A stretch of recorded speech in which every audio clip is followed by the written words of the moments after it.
Obra social del personal de farmacia, el mejor remedio para su salud.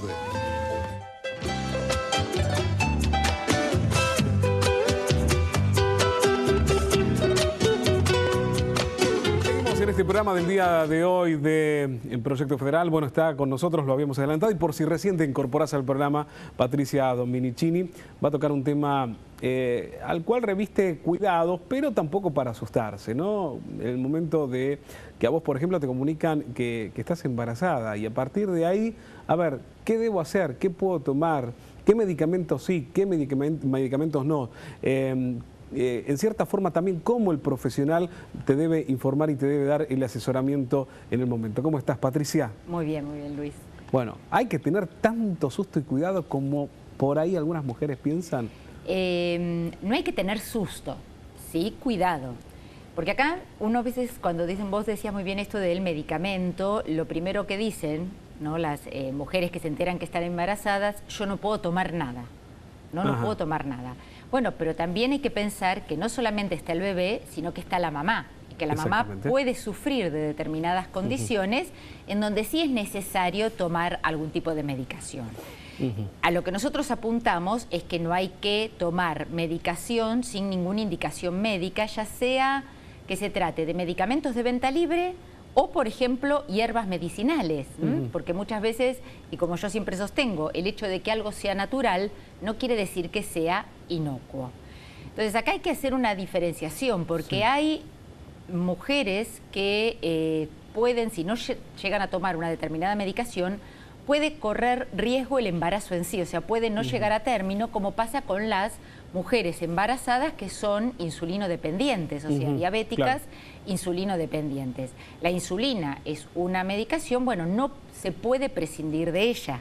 No es que la mujer embarazada, diabética, con insulina, en el momento del embarazo... preexistente. Claro, pero esa medicación la tiene que seguir, se la tiene que seguir administrando porque directamente corre riesgo el embarazo. Bien. ¿Sí? Por otro lado, hay medicamentos que sí hay que tomarlos, que van a prevenir algún problema que pueda llegar a tener el bebé durante su gestación, como puede ser el ácido fólico. El ácido fólico es una de las vitaminas que forman parte del grupo de la vitamina B. Entonces, uno tiene que pensar que, por ejemplo, el ácido fólico es sumamente necesario para que se cierre el tubo neural y que no tenga después el chiquito, una vez que nazca, malformaciones congénitas, fundamentalmente a nivel de médula o a nivel cerebral. ¿Qué pasa, por ejemplo, Patricia, que es muy común? A ver, estar embarazada implica que también, como cualquier otra persona, te pueda resfriar, engripar, más aún en la época, obviamente, de invierno. Entonces ahí también entra en juego, a ver, ¿qué puedo hacer o qué no puedo hacer? Porque generalmente la embarazada dice, no, ningún medicamento, a la cama y reposo absoluto hasta que esto pase. ¿Es así? Depende si tiene fiebre o no. Por ejemplo, el hecho de tener fiebre mayor o igual a 38 grados y medio aproximadamente, bueno, también puede traer riesgos para el feto y para la mamá. Entonces, ahí sí se puede tomar un medicamento, el paracetamol, como antitérmico o antifebril, ¿sí? Entonces, por eso estamos hablando de... Depende de la situación si es riesgosa o no, para la mamá, pero también para el bebé. Claro. Y hay que tener en cuenta también, en muchos casos, que hay mujeres con patologías previas, muchas de ellas con patologías referidas a enfermedades mentales, o sea, o del sistema nervioso central. Puede ser alguna epilepsia, que no son enfermedades, digamos, que pueden bloquear la vida social o laboral de la persona, pero son enfermedades que requieren de una medicación en forma crónica, ¿sí? En ese caso, lo que hay que tener cuidado es el hecho de quedar embarazada, o sea, esta persona se supone que está bajo atención médica, controlada la medicación que está recibiendo, entonces, frente a un embarazo deseado, lo primero que tiene que hacer esta paciente es comunicarle a su médico, en general a su psiquiatra, a su neurólogo, que tiene deseos de ser mamá, de quedar embarazada, y entonces en ese caso ver cómo van regulando la medicación. En este caso, a ver, creo que debe ser un trabajo en conjunto entre el profesional y el paciente, o la paciente en este caso, ¿no? Sí. Que también el médico informar, desde el preciso momento que se comunica el embarazo, para asesorar a la futura mamá, pero también queda en la futura mamá en preguntarle siempre al médico, ¿no? Dudas que pueda tener en ese momento y muchas que tengan que ver con esto, ¿no? Como bien decimos, ante una situación determinada de alguna enfermedad que pueda aparecer a lo largo del embarazo, ¿qué hacer? Claro. ¿Qué se debe lo hacer? Fundamental, como decías antes, es dejar de lado el susto o el miedo, Sí. animarse a preguntar, no dejarse llevar por los consejos no profesionales. Una cosa es que, por ejemplo, en la farmacia uno pueda consultar con el profesional farmacéutico, pero no dejarse llevar con el consejo de la vecina, la prima, porque ahí hay mucho mito. Claro. Entonces lo único que hacen es confundir. Porque por un lado yo digo, o la mujer embarazada dice, no puedo tomar ninguna medicación porque estoy embarazada, y de repente la vemos fumando. Claro, ¿Sí? sí. Entonces, Es cierto, hay que eso, tener es muy cuidado cierto. porque, bueno, tanto el humo del cigarrillo, más que nada la nicotina, bueno, sabemos que comienzan a bloquear las arterias, al bebé en gestación no le llega el oxígeno correspondiente, entonces, bueno, a ver, ¿dónde está lo bueno y dónde está lo malo? ¿Y qué ¿Cuál es la pasa con información? una mamá que va a ser primeriza en este caso? ¿Los cuidados tienen que ser aún mayores? No, ¿O son son iguales. exactamente los No, mismos? no son iguales. O sea, convengamos que la mamá que no es primeriza, bueno, está más canchera en llevar adelante el embarazo. La primeriza tiene mucho más miedo, pero por eso es lo importante de preguntar, preguntar qué es lo que se puede tomar. En estos días la ANMAT aprobó una medicación que justamente es para los malestares o la enfermedad, la llamada enfermedad de la mañana en las mujeres embarazadas, ¿no? Sí. Muchas mujeres embarazadas que se despiertan a la mañana y lo primero que tienen es vómitos, náuseas, ¿no? Un malestar estomacal que muchas veces las hace inutilizar gran parte del día. Se viene dando, se viene prescribiendo una droga, la metoclopramida, que es la más conocida, pero que dentro de la FDA, que sería la ANMAT en los Estados Unidos, está catalogada como un medicamento de clase o de seguridad B, porque fue probada en animales, pero no en humanos, En humanos, en este caso. claro. En cambio ahora, bueno, se descubrió una asociación de drogas que sí fueron probadas en animales y en humanos, o sea que es sumamente segura y que no le trae tantos trastornos y que puede ayudarlas a las mujeres embarazadas que sufren de este malestar a no tenerlo y entonces poder tener un embarazo mucho mejor, poder disfrutar inclusive de este embarazo. Bueno, durante obviamente estos 9 meses, ¿no?, que van a transcurrir, muchas veces sucede, bueno, que a veces por una cuestión tal vez de una incorrecta practicidad termina tomando una decisión que después termina repercutiendo en la salud de la mamá o del bebé, ¿no? Es lo que siempre decimos nosotros frente a cualquier tipo de situación, pero puntualmente en este caso el día de hoy, ¿no? Recurrir al profesional, al médico, a quien te está asesorando, o en caso de tener alguna duda muy puntual, sabemos que, bueno, en este caso en el mostrador de farmacia los profesionales que allí atienden le van a dar por lo menos un primer asesoramiento frente a alguna problemática que pueda tener. Sí, tal cual, aunque sea el asesoramiento de decirle Claro. no puede tomar este medicamento o consulte con su médico. Pero esto ¿por qué fundamentalmente? Que a lo mejor las personas no saben. Porque la mayoría de los medicamentos, por su producción, por su elaboración, todos, una vez que se ingieren en el organismo, van a atravesar placenta. Entonces, al atravesar placenta también llegan al bebé y ahí es donde está el problema. No es que van a ser, por ejemplo, abortivos, entre comillas, sí, o que traigan algún tipo de trastorno. Entonces, bueno, pueden generar algo en el bebé no deseado, ¿sí? De ahí la problemática de no consumir ningún tipo de alimentos a menos que esté prescripto por el médico que las está atendiendo, fundamentalmente el obstetra.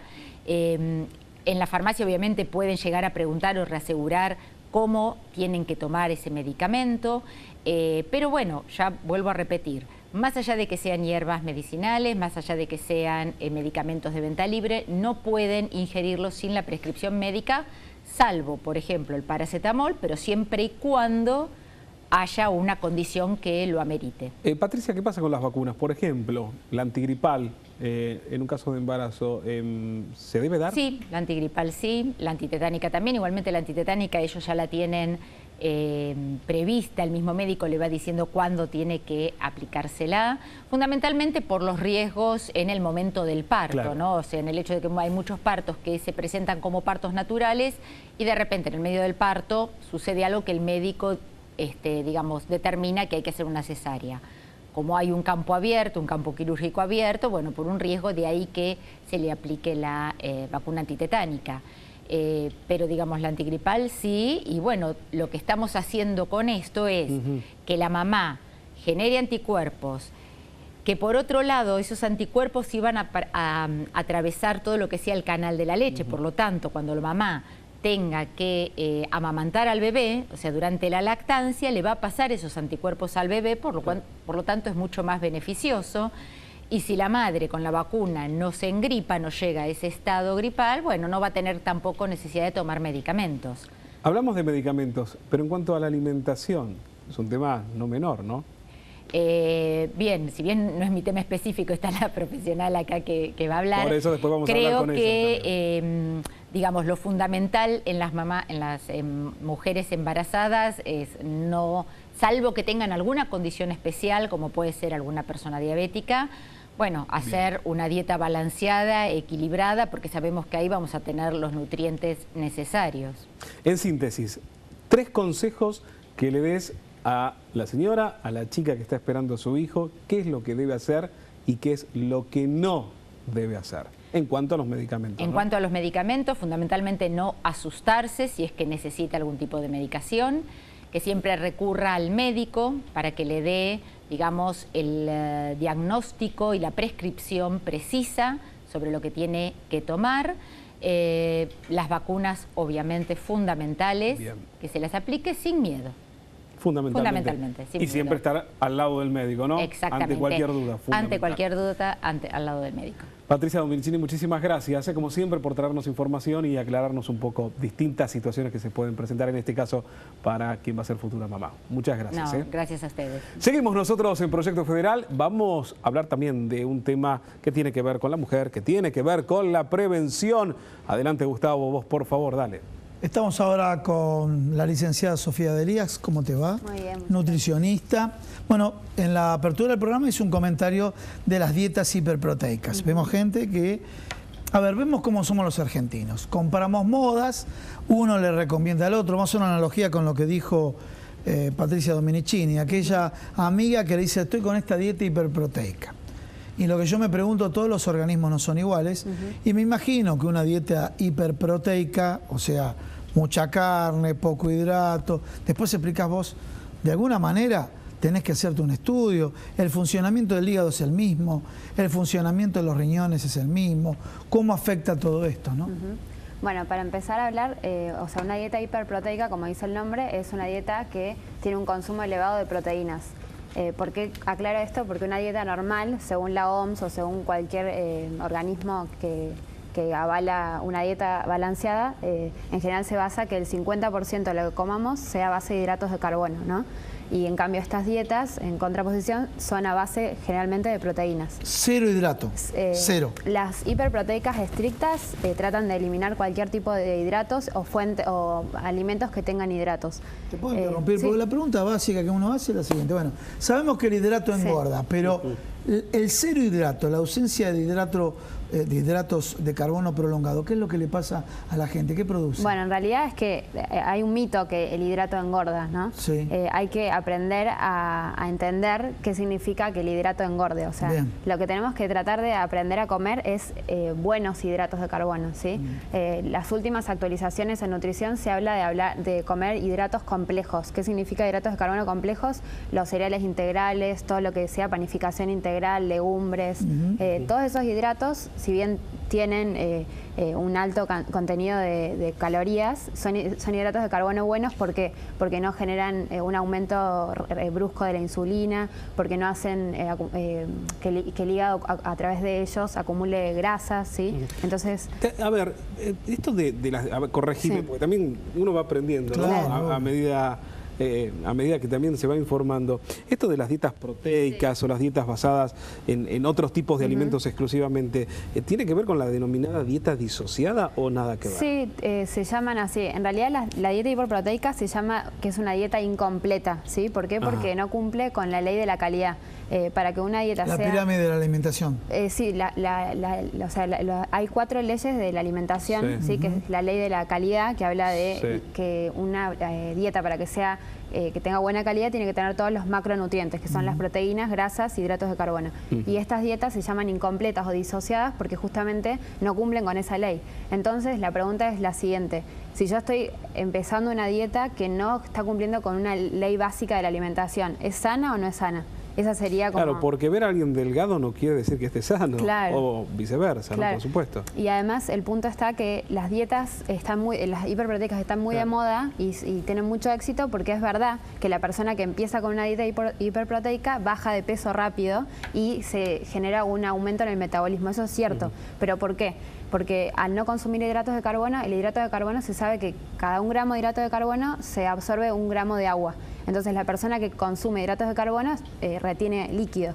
Entonces a la hora de pesarnos, si yo dejo de comer ese grupo de alimentos, voy a empezar a eliminar agua. Por eso también hay una mayor filtración renal, por eso lo que vos decías de que es importante evaluar antes la función renal, y esa persona va a perder peso, pero seguramente en esos días también va a ir mucho al baño, ¿sí? Claro. Porque en definitiva lo que está haciendo es deshidratándose, no es que está perdiendo grasa. Entonces lo que está bueno saber es que una persona con una dieta hiperproteica por ahí le sirve en un momento dado, pero no va a perder grasa. La reina Máxima, nuestra querida Máxima Zorrieta, se sometió a un régimen donde bajó de peso rapidísimo, y lo cual obviamente se vio afectado gravemente casi su salud, ¿no? Claro. Donde peligró su vida. ¿Tuvo que ver con algún tipo de dieta de estas características? Sí, se sabe que hizo una dieta hiperproteica, justamente por eso, porque las dietas hiperproteicas hay que tener especial cuidado con una persona, por ejemplo, que tenga una base genética de afección renal, por ejemplo, que en su familia haya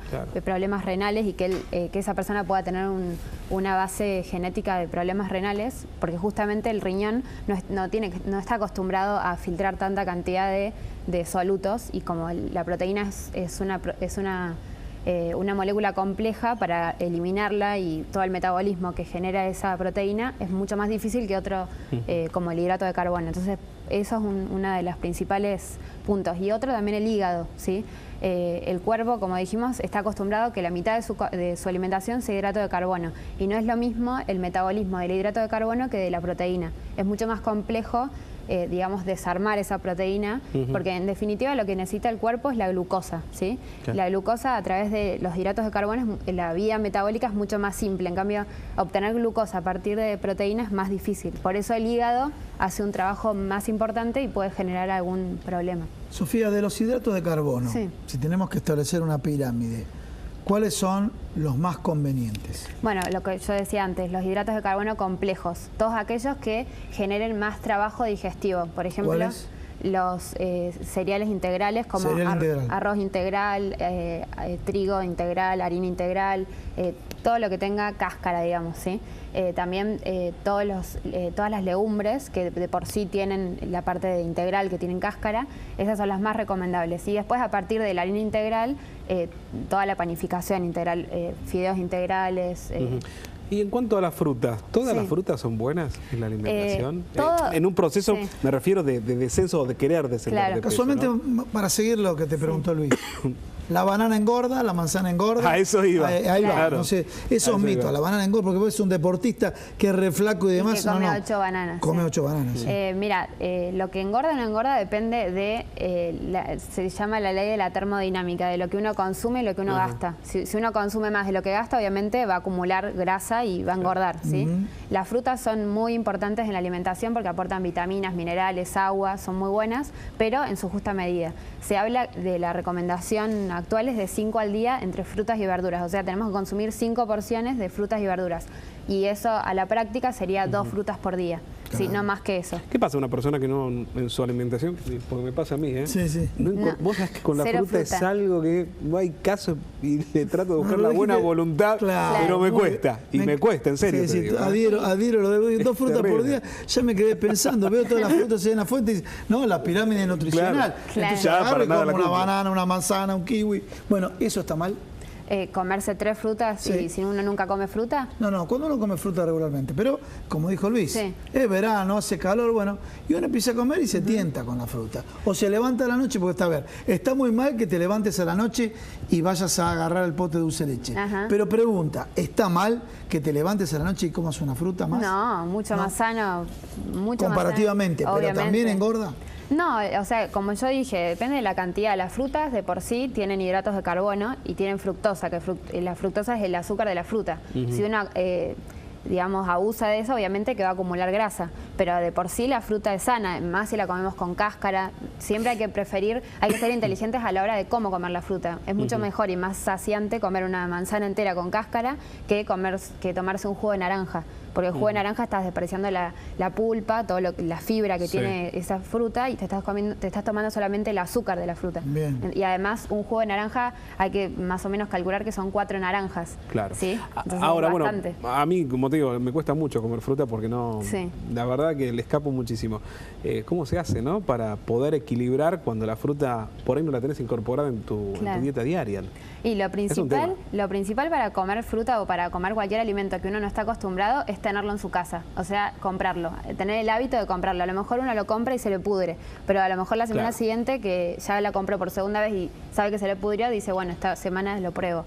Y, qué sé yo, preparar en verano que hace calor, congelar las frutillas y hacer un licuado helado de frutillas con agua, que eso es súper bajo en calorías y en hidratos. ¿La frutilla tiene bajos hidratos? Sí, la frutilla es pura agua.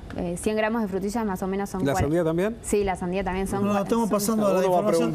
A ver acá, las mujeres, dentro de los precios en la frutería, ¿sí? O en la verdulería, la frutilla no está tan cara comparativamente con un kiwi, inclusive con una manzana. Así que a los que les gusta frutilla, acá la doctora ya me habilitó hoy licuado de frutilla. Si bien nosotros siempre hacemos el programa para nuestros televidentes, para la gente que nos ve, creo que hoy estamos haciendo, te digo, muchas preguntas relacionadas con hay empatía, pero bueno, atrás de cámara hay empatía. Tenemos que cerrar, pero un consejo básico que escuchaste la nota que le hizo Luisa a Patricia Dominicini, el tema de las mujeres, ya sé que es larguísimo, pero las mujeres embarazadas y la alimentación.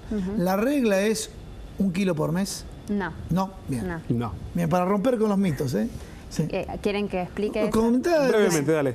Eso se creía antes. El aumento de peso tiene que ver con el peso que tenía la embarazada antes de quedar embarazada. Si estaba en peso normal, en bajo peso o en sobrepeso u obesidad.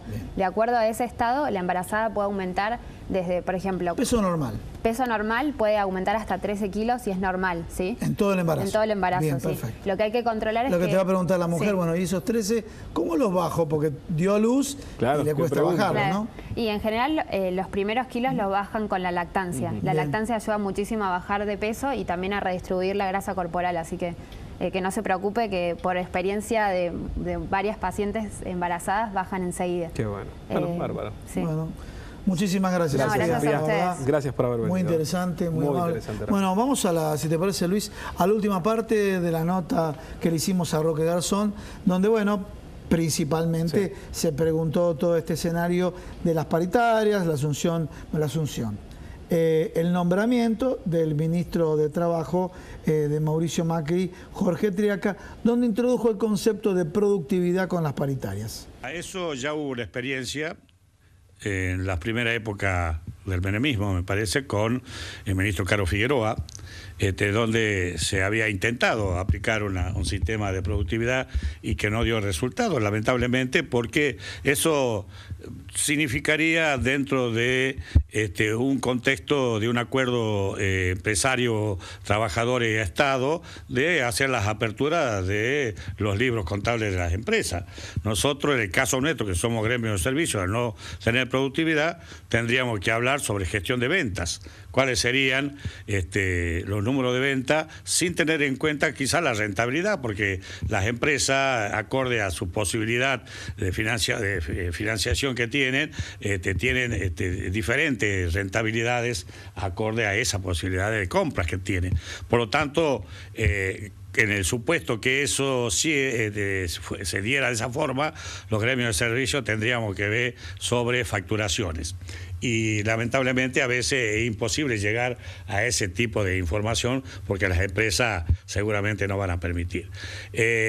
Pero más allá de eso también se habla de paritarias libres, paritarias sin techo, pero sí paritarias de piso, paritarias con piso y con participación de tripartito entre trabajadores, empresas y el gobierno. Sí. Parecería que el gobierno quiere tener una cierta injerencia, condicionamiento dentro de las paritarias. Volveríamos a las paritarias dentro del Ministerio de Trabajo, sin la posibilidad de tener acuerdos por fuera del Ministerio de Trabajo, y después que el Ministerio de Trabajo solamente se maneje como autoridad administrativa dentro de la posibilidad de la homologación de ese tipo de acuerdos.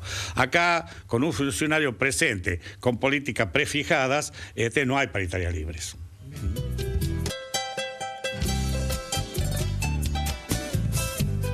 Bueno, lo escuchamos a Roque Garzón hablando del escenario de paritarias y productividad. Son todas cuestiones que se están analizando, los distintos sectores de la economía. El sector empresario también analiza una serie de cuestiones y escenarios en función de lo que puede ocurrir hasta que no asuma el nuevo presidente. No podemos saber qué es lo que va a ocurrir. Hay que esperarlo. Nuevamente, bueno, aprovechamos nuevamente para agradecerle porque hicimos un corte muy rápido en función del tiempo, así que la estamos comprometiendo. Sofía, mirá, me queda una lista incalculable de preguntas que calculo la señora del otro lado también las querrá tener en cuanto a una respuesta, así que te invitamos a que pronto nos vuelvas a visitar. Un gusto, con todo gusto puedo volver. Bueno, muchas gracias. Muchísimas gracias. Bueno, ahora sí. Ya nos vemos la semana que viene con mucho más Proyecto Federal acá, en Argentinísima Satelital.